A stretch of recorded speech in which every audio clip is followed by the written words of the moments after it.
नमस्कार साथियों, मैं आर आशीष आप सभी का बहुत बहुत स्वागत करता हूं आपके अपने YouTube चैनल हिंदी जगत में। साथियों, जो हमारी हिंदी व्याकरण की पिछली कार्यशाला रही वो थी क्रिया विशेषण अर्थात अव्यय पर चल रही है। इस समय अव्यय के हमने 4 भेद बताए थे, जिसमें पहला हमने आपको पढ़ाया क्रिया विशेषण, दूसरा है जो व्हाइट बोर्ड पे लिखा हुआ है समुच्चय बोधक। इसके बाद की जो कार्यशाला होगी वो संबंध बोधक की हो सकती है, या संभवतः आज ही संबंध बोधक या विस्मयादि बोधक तीनों आज ही समाप्त हो जाए। अगर नहीं होते तो अगली कार्यशाला में अव्यय समाप्त हो जाएगा साथियों, ठीक है। तो आज की हमारी जो कार्यशाला है वो समुच्चय बोधक, यह भी एक अव्यय होता है। जरा हम इसकी साथियों परिभाषा पर ध्यान दे लेते हैं, इसकी परिभाषा की बात कर लेते हैं, इसके अर्थ की बात कर लेते हैं। समुच्चय शब्द का अर्थ ही होता है संगठित करना, जोड़ लेना, इकट्ठा करके बताना। अब ये बात ध्यान रखिएगा कि ये जो होता है अव्यय शब्द होता है। क्या होता है? अव्यय। अव्यय मतलब जिसका व्यय न हो, अर्थात ऐसे शब्द जिनके रूप में परिवर्तन नहीं होता, ठीक है। ऐसे शब्द जिनके रूप में परिवर्तन नहीं होता, ऐसे ही शब्दों को जो है अव्यय शब्द कहा जाता है। तो इस अव्यय की कड़ी में आज हमारा दूसरा अव्यय है, और प्रयोग के आधार पर जो शब्द भेद उसमें ये छठा शब्द भेद है। लेकिन अव्यय की कड़ी की हम बात करेंगे तो ये दूसरा शब्द भेद है, ठीक है। दूसरा जो अव्यय का भेद है वो है समुच्चय बोधक। पहला हम पढ़ चुके हैं क्रिया विशेषण। अब समुच्चय बोधक अव्यय की परिभाषा की बात कर लेते हैं। परिभाषा इसकी कहती है कि एक पद अथवा एक वाक्य को, एक पद अथवा एक वाक्य को दूसरे पद अथवा दूसरे वाक्य से जोड़ता है, या एक पद को एक वाक्य से अथवा एक वाक्य को किसी पद से जोड़ता है, ऐसे अव्यय शब्द को समुच्चय बोधक अव्यय कहा जाता है, ठीक है। क्या कहा जाता है? समुच्चय बोधक अव्यय कहा जाता है। एक पद अथवा एक वाक्य को दूसरे पद अथवा दूसरे वाक्य से जो अव्यय शब्द जोड़ने का काम करे, ऐसे अव्यय शब्द को समुच्चय बोधक अव्यय कहा जाता है,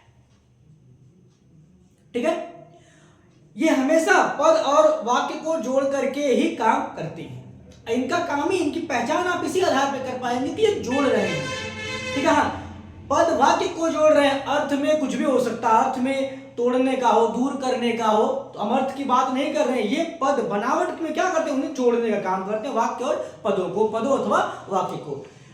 समुच्चय बोधक अव्यय जो है 3 प्रकार से काम करता है साथियों, 3 प्रकार से कार्य करता है। हम पहले प्रकार की बात करते हैं और इस पे चलते हैं। पहला है 2 पदों अथवा 2 वाक्यों को जोड़ना। इसका जो पहला कार्य है 2 पदों अथवा 2 वाक्यों को जोड़ना, ठीक है।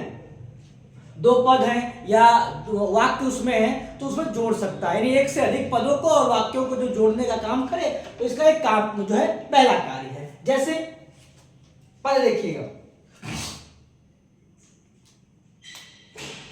मैं मोहन जा रहे हैं। अगर इसमें पूछे कि कौन सा समुच्चय बोधक है, सॉरी कौन सा अव्यय शब्द है, तो यहां साथियों क्या है? मैं एक पद है, मैं प्रथम कर्ता पद है, मोहन दूसरा कर्ता, द्वितीय कर्ता पद है।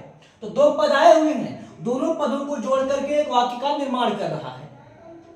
दोनों पदों को जोड़ करके एक वाक्य का निर्माण कर रहा है, जो 2 पदों को जोड़ता है अथवा 2 वाक्यों को।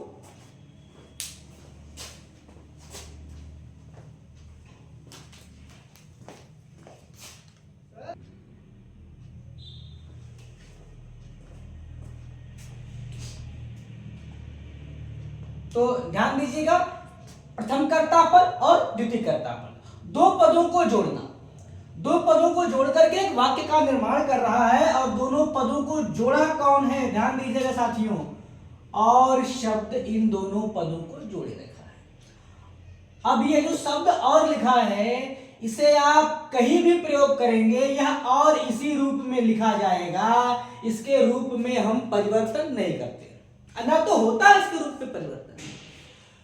तो वे अपरिवर्तित शब्द अव्यय होते हैं, और वे अपरिवर्तित शब्द समुच्चय बोधक अव्यय कहलाएंगे, जो 2 पदों को जोड़ने का काम करेंगे। अब इसी में दूसरी बात लिखी, दो वाक्यों को जोड़ना। नीचे हमारे उदाहरण देखते हैं, राम आ रहा था, एक वाक्य पूर्ण हुआ, किंतु श्याम जा रहा था। राम आ रहा था किंतु श्याम जा रहा था, दो अलग अलग वाक्यों को किंतु शब्द क्या किया है, जोड़े हुए हैं। दो अलग अलग वाक्यों को किंतु शब्द क्या किया है, जोड़े हुए हैं। ठीक है साथियों, तो दो पदों अथवा दो वाक्यों को जोड़ने का जो इसका है वो पहला कार्य है। अब इसका जो दूसरा कार्य है साथियों, वो कहता है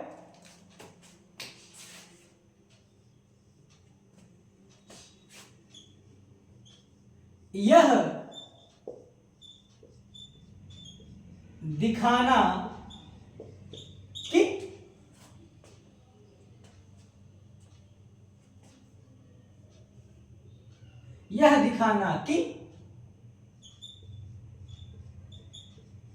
अगला वाक्य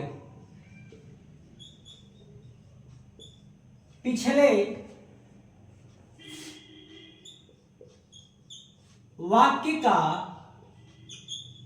का अर्थ परिणाम है, अथवा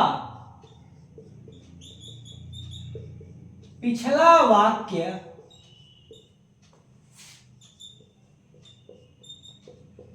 अगले वाक्य का, ठीक है। हम उदाहरण से बात करेंगे साथियों, ध्यान दीजिएगा बिल्कुल। कह रहा है दूसरा जो इसका कार्य होता है समुच्चय बोधक अव्यय का, तो बता रहा है कि यह दिखाना कि, यह दिखा रहा है हमें कि अगला वाक्य पिछले वाक्य का अर्थ परिणाम है, अथवा पिछला वाक्य अगले वाक्य का अर्थ परिणाम है। ठीक है, यह दिखाना कि जो समुच्चय बोधक का दूसरा कार्य है वो यह कह रहा है कि यह दिखाना कि अगला वाक्य पिछले वाक्य का अर्थ परिणाम है, अथवा पिछला वाक्य अगले का मतलब अगले का अर्थ परिणाम है। यानी एक वाक्य का होना और दूसरे वाक्य पर क्या करता है, निर्भर करता है, अथवा दूसरे वाक्य का होना प्रथम वाक्य पर निर्भर करता है। उदाहरण से देखते हैं साथियों में से,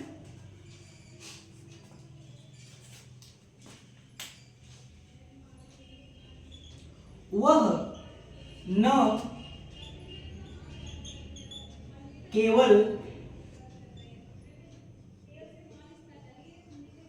आलसी है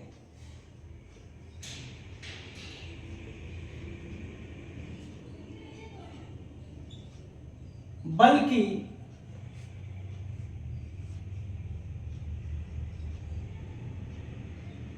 रोगी भी है।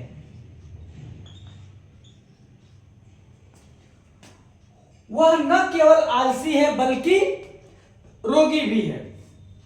अब देखिए साथियों, इसके जो आलसीपन का परिणाम है वो किस पर है, उसके रोगी होने पर। वह न केवल आलसी है बल्कि रोगी भी है। अगला वाक्य वह न केवल आलसी है, अगला वाक्य पिछले वाक्य का अर्थ परिणाम है। वह रोगी के साथ साथ क्या है, आलसी भी है, और आलसी की वजह से ही वह रोगी भी है। कह रहा है अथवा पिछला वाक्य अगले वाक्य का अर्थ परिणाम है। वह रोगी क्यों है, क्योंकि वह आलसी है। कुछ ऐसे लोग होते हैं जो बीमारियों को स्वयं निमंत्रण देते हैं। आलस केवल हमें जीवन में ही पीछे, मतलब आलस जो है वो केवल हमारा धन का ही नुकसान नहीं कराती है। धन का मतलब हमारी पढ़ाई लिखाई बुद्धि का ही नाश नहीं करती है, वो हमारे स्वास्थ्य का, हमारी चेतना का, इन सब का नाश करता है आलस्य। चलिए हम चलते हैं टॉपिक की तरफ साथियों। यह दिखाना कि अगला वाक्य पिछले वाक्य का अर्थ परिणाम है, अथवा पिछला वाक्य अगले वाक्य का अर्थ परिणाम है। उदाहरण है, वह न केवल आलसी है बल्कि रोगी है। वह रोगी इसलिए है क्योंकि वह क्या है, आलसी है। उसका आलस उसे रोगी बनाए हुए है। उसे अन्य उदाहरण से देख लीजिए, उसे अपने आप पर भरोसा नहीं है इसलिए वो मेहनत ही नहीं करता है। ये उदाहरण है, उसे अपने आप पर भरोसा नहीं है इसलिए वह मेहनत नहीं करता है। मतलब उसे लगता है कि मैं मेहनत भी करूंगा तो उचित फल नहीं प्राप्त करूंगा। तो ध्यान रखिएगा, यहां एक वाक्य को, एक जो निर्भर वाला वाक्य है बल के शब्द जोड़े हुए हैं, उसे अपने आप पर भरोसा नहीं है इसलिए वह मेहनत नहीं करता है। तो उसे अपने आप पर भरोसा नहीं है, एक वाक्य हो गया। दूसरा है वह इसलिए मेहनत नहीं करता है, वह मेहनत नहीं करता है, दूसरा वाक्य को इसलिए शब्द जोड़े हुए हैं। ठीक है साथियों, तीसरा कार्य समुच्चय बोधक का, उसे हम ध्यान देते हैं। दो या दो से अधिक वाक्यों में किसी एक का ग्रहण, किसी एक का त्याग अथवा सबका ग्रहण या सबका त्याग का यह कार्य करता है। ठीक है, दो या दो से अधिक वाक्यों में से किसी एक को ग्रहण करना या एक को त्यागना अथवा सबको त्यागना या सबको ग्रहण करने का कार्य है जो यह समुच्चय बोधक अव्यय वाले शब्द करते हैं। साथियों देख लीजिए,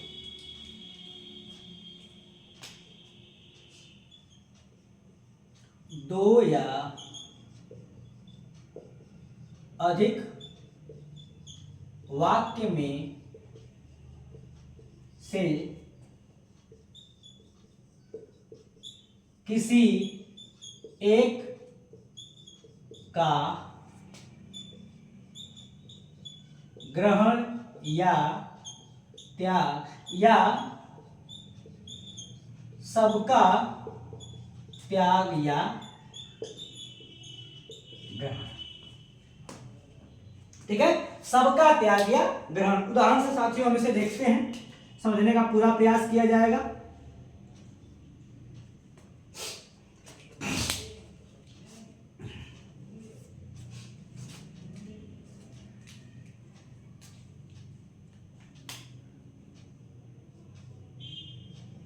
वह अपनी प्रेयसी से मिलने आया,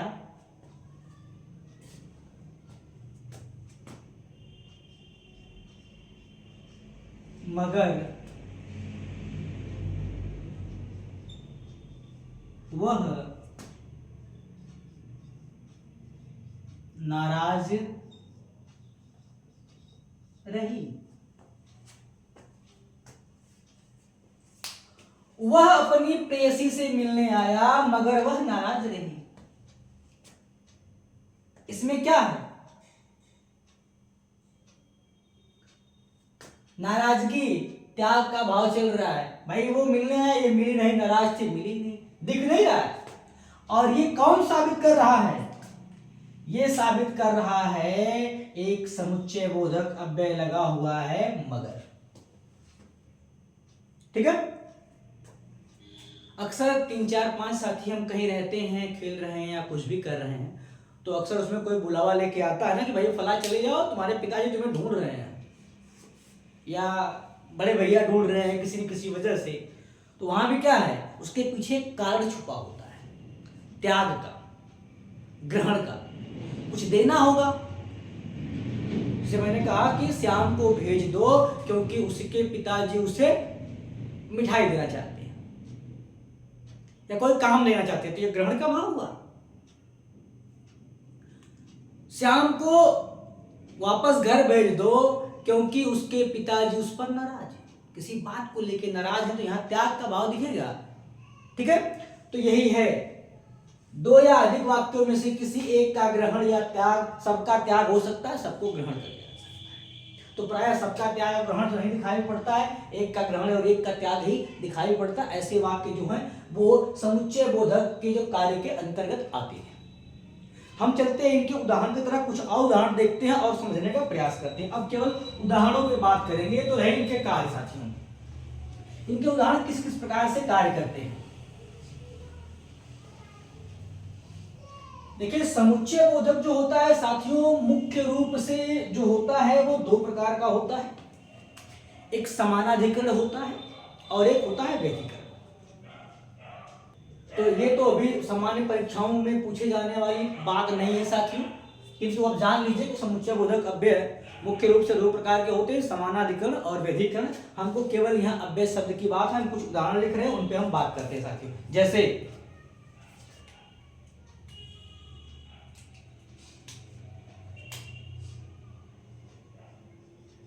राम या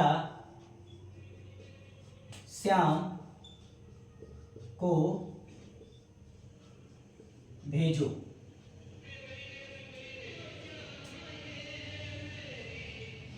राम व श्याम कहाँ गए हैं?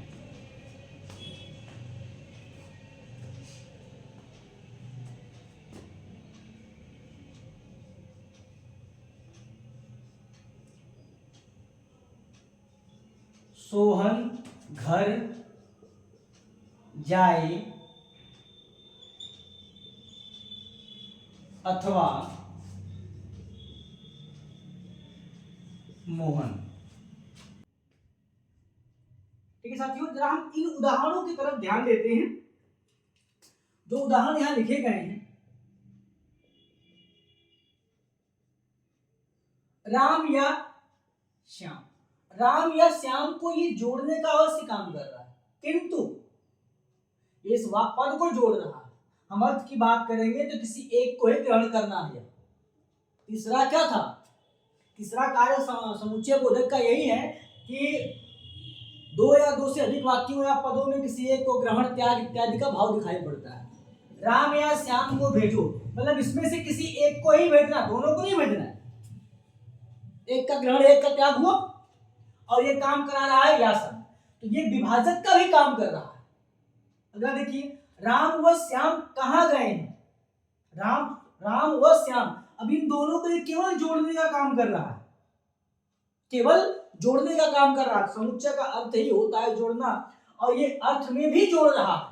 वाक्य में तो पदों को जोड़ ही रहा है, लेकिन अर्थ में भी दोनों को जोड़ रहा है। तो इसे हम संयोजक समुच्चय बोधक कहते हैं, ऐसे को हम विभाजक संयोजक बोधक। अगला है सोहन घर जाए अथवा मोहन। सोहन घर जाए अथवा मोहन घर जाए, एक वाक्य को बिल्कुल त्याग ही दिया है, त्याग का भाव दिखा। एक वाक्य को बिल्कुल त्याग दिया, केवल कर्ता पद को रख दिया है। सोहन घर जाए अथवा मोहन, तो यहाँ अथवा शब्द भी क्या है? विभाजक का काम। कुछ ऐसे वाक्य साथियों दिखाई पड़ेंगे जो संकेतवाचक होते हैं इसी के अंतर्गत, समुच्चय बोधक के अंतर्गत ही वो हमें संकेत देते हैं। जरा हम उस वाक्यों की तरफ भी चलते हैं। ऐसे वाक्य जिनके आधार पे हम आसानी से पहचान सके कि कौन से समुच्चय बोधक शब्द हो सकते हैं। छोटी सी बात है साथियों, किम, क्वा, किंतु, अगर, मगर, लेकिन, परंतु, बल्कि, ये जो शब्द होते हैं क्या होते हैं? ये समुच्चय बोधक होते हैं, जो दो पदों, दो वाक्यों को बीच में जोड़ने का काम करेंगे। एक उदाहरण और हम देखते हैं साथियों।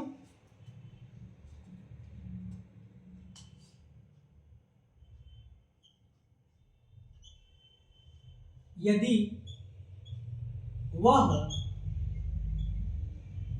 आई तो मैं रुक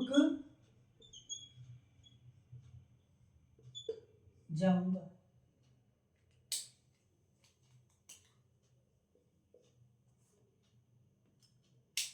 यदि वह आई तो मैं रुक जाऊंगा। जरा ध्यान दीजिएगा तो शब्द पर साथियों, ये बंदा रुकने को तैयार नहीं है, लेकिन कह रहा है कि यदि वह आई तो मैं रुक जाऊंगा। यदि वह आई तो मैं रुक जाऊंगा। भाई ऐसा अक्सर होता है, किसी खास के लिए कोई रुकना चाहता है, रुकना नहीं, ऐसा अक्सर होता है किसी खास के लिए ही कोई ना कोई रुकने की चाह होती है कि हम देर तक रुक लेंगे यदि वो आए। ठीक है, बिना कारण के काम नहीं होगा। इसका अपना निजी स्वार्थ रहा होगा, कोई होगा भाई अपना। ठीक है, तो कह रहा है कि यहाँ तो शब्द क्या कर रहा है? इसको और इनको जोड़ने का काम कर रहा है। तो ये संकेतवाचक समुच्चय बोधक के अंतर्गत आते हैं। जब कोई दो पदों दो वाक्यों को जोड़ रहा हो और संकेत दे रहा हो, तब भी वो समुच्चय बोधक होता है। ऐसे अब हम तो को किसी अन्य रूप में तो, ते, ती इत्यादि में नहीं जोड़ बदल सकते। ठीक है साथियों, जैसे अगर वह काम नहीं पाएगा तो, अगर यदि वह कमा नहीं पाएगा या काम नहीं पाएगा तो अपना खर्च नहीं चला पाएगा। ठीक है, तो अपना खर्च नहीं चला पाएगा, तो शब्द बीच में आ रहा है, ये भी क्या काम कर रहा है, संकेत देने का काम कर रहा है। कभी कभी ऐसे लोगों को पद प्रतिष्ठाएं प्रदान कर दी जाती है जो उसके योग्य नहीं होते, उसके लायक नहीं होते। जैसे साथियों, उसे ग्राम पंचायत का सचिव बनाया गया या अध्यक्ष बनाया गया जो कि उसके लायक नहीं था, जो कि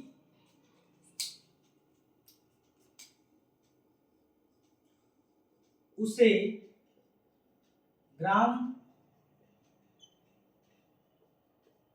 पंचायत का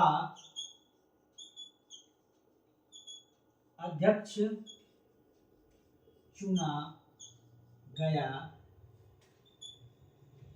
जो कि उसके लायक नहीं था। उसे ग्राम पंचायत का सदस्य चुना गया जो कि उसके लायक नहीं था। अब जरा ध्यान दीजिएगा इस उदाहरण पे, ये क्या कर रहा है, कारण को प्रकट कर रहा है। जब वो व्यक्ति लायक ही नहीं था तो उसे ग्राम पंचायत का अध्यक्ष नहीं चुनना चाहिए। ये कारण बता रहा है, लेकिन ये जो कि शब्द जो है, जो कि, क्योंकि इत्यादि जो शब्द होते हैं, ये क्या होते हैं, कारण बताते हैं। ये भी समुच्चय बोधक अव्यय के होते हैं और ये वाक्यों पदों को ये भी जोड़ने का काम करते हैं। तो वे तमाम शब्द जानो, मानो, जो कि, किंतु, बल्कि, परंतु, चूंकि, ताकि इत्यादि शब्द जो होते हैं ये समुच्चय बोधक अव्यय के शब्द होते हैं साथियों।